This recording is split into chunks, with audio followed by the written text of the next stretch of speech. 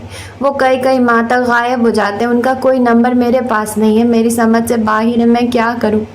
چلو میرے ساتھ، مجھے فردوس بیگم کے گھر لے چلو.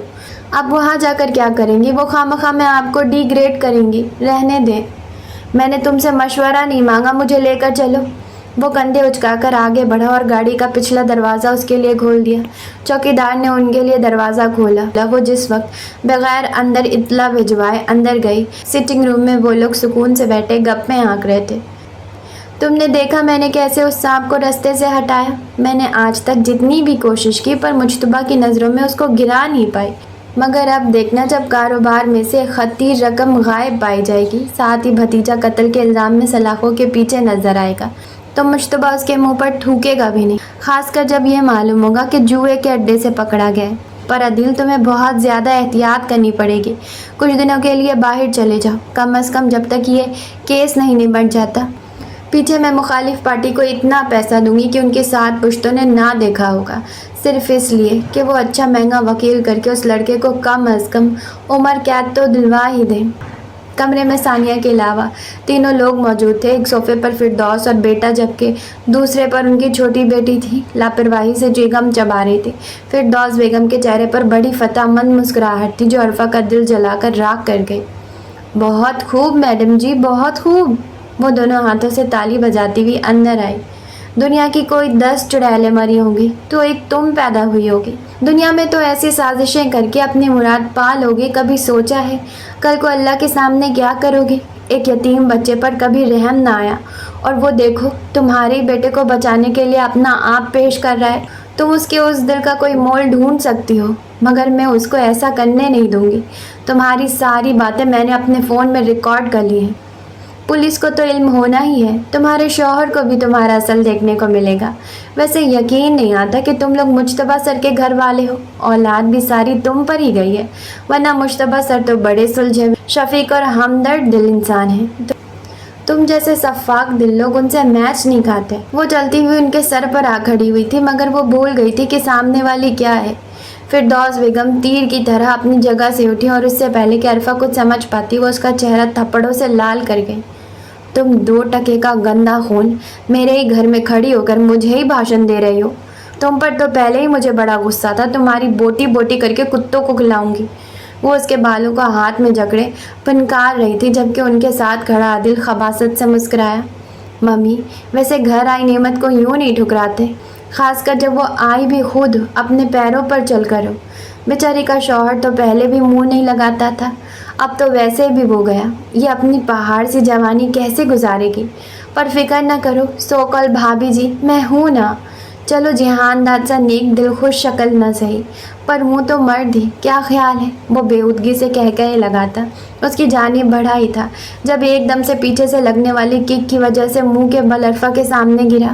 عرفہ کے بال ابھی بھی فردوس کے ہاتھ میں تھے، مگر جہان داد کو وہاں دیکھ کر ہی اس کے چھکے چھوٹ گئے. اس پر اس کا جنونی انداز، وہ آنکھوں میں خون لیے لب بھیجے بڑھی ہوئی داڑھی، بالوں میں آج نہ کوئی پونی تھی نہ ہی ہیئر کیچر. عدیل کو روئی کی طرح اچھالتا یہاں سے وہاں پھینک رہا تھا، لگاتار اس کے جبڑے پر مکے مار مار کر اس کا چہرہ گیند جیسا بنا دیا. کمرے میں فردوس اور اس کی بیٹی کی چیخیں گونج رہی تھی جو سننے والے بہت تھے، مگر مدد کو آنے والے کوئی نہیں تھا. عدیل کے منہ اور ناک سے خون نکل رہا تھا.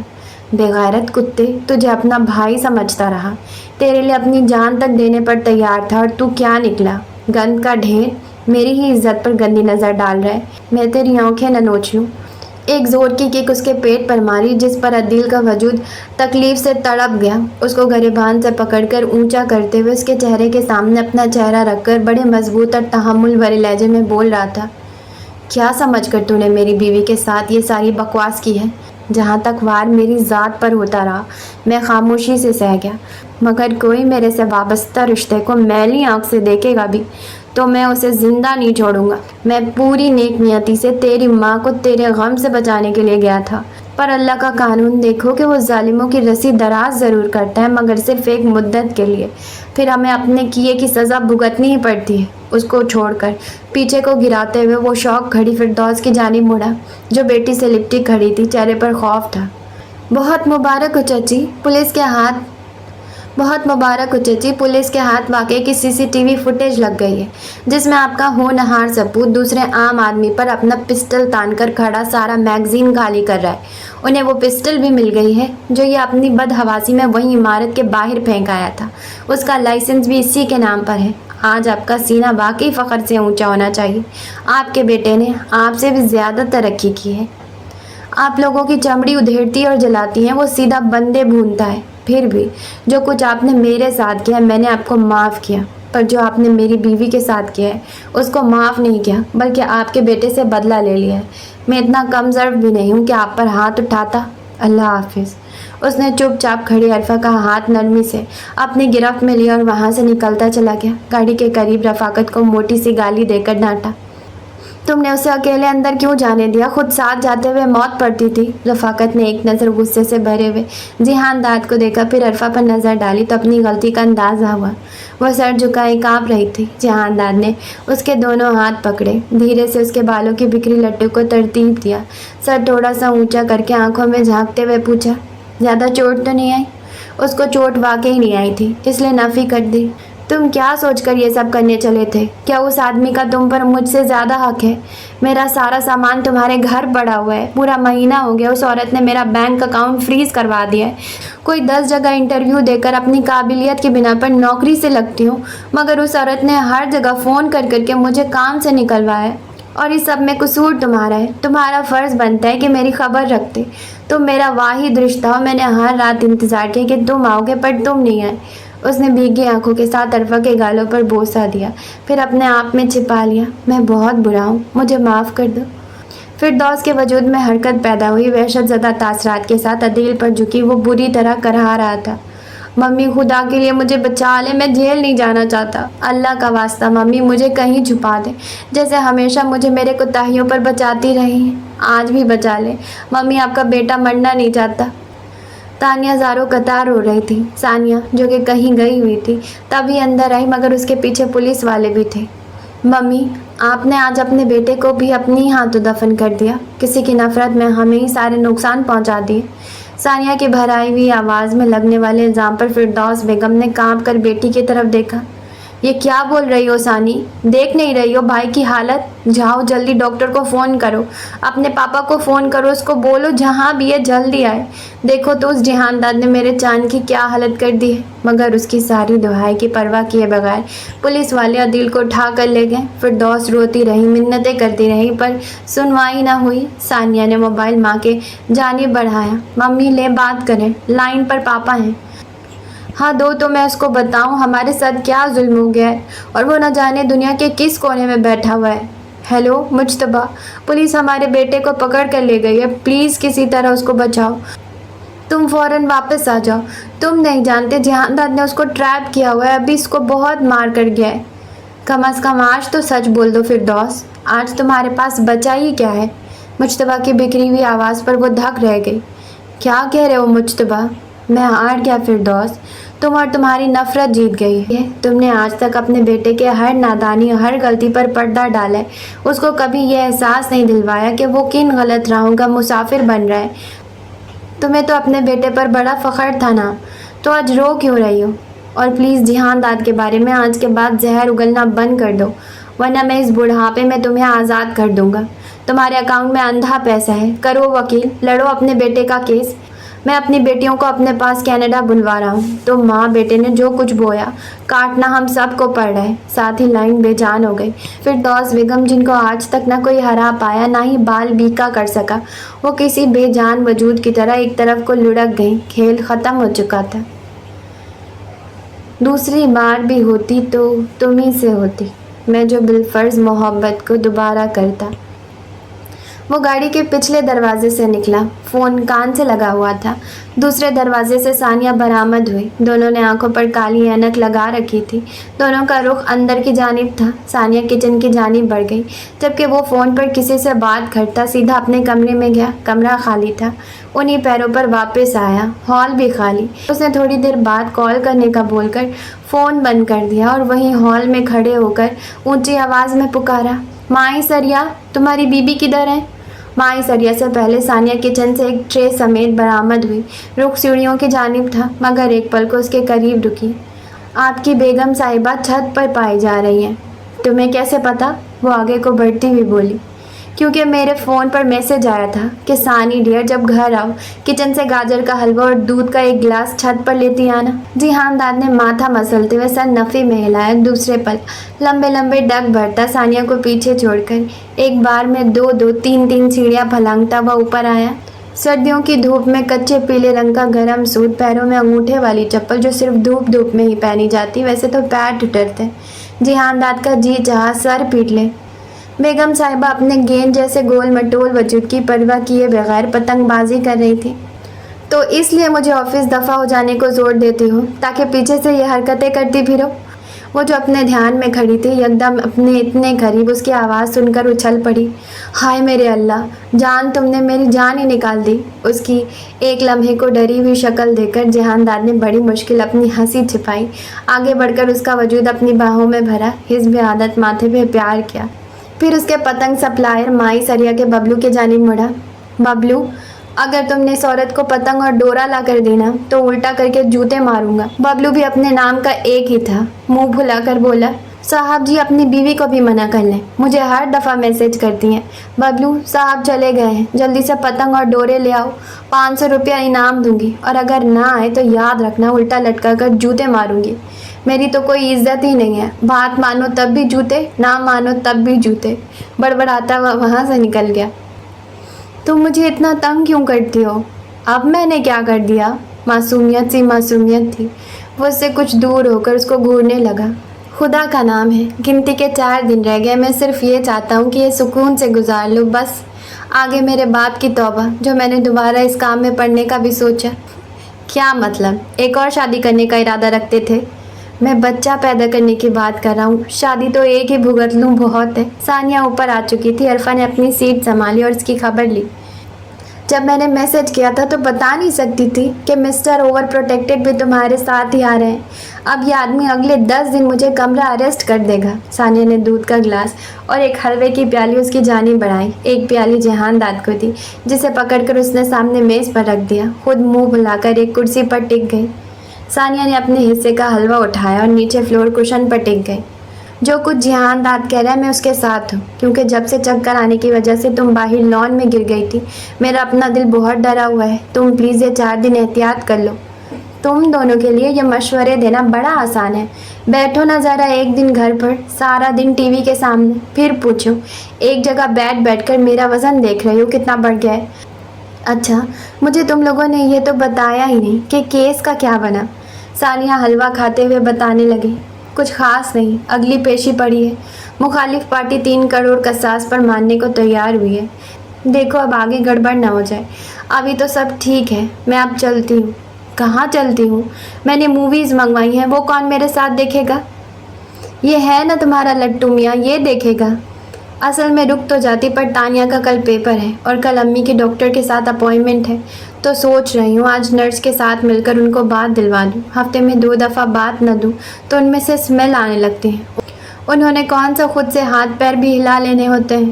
اچھا چلو کوئی نہیں، میں بھی کسی دن چکر لگاؤں گی۔ اوکے، اللہ حافظ۔ ثانیہ کے جانے کے بعد عرفہ نے اس کی جانب غور کیا، جو کرسی سے ٹیک لگائے دوسری کرسی پر ٹانگ پھیلائے، نیم دراز تھا، سر پیچھے کو پھینکے، آنکھوں پر چشمہ لگایا، پتہ نہیں چل رہا تھا آنکھیں موندا پڑا ہے یا کھولے۔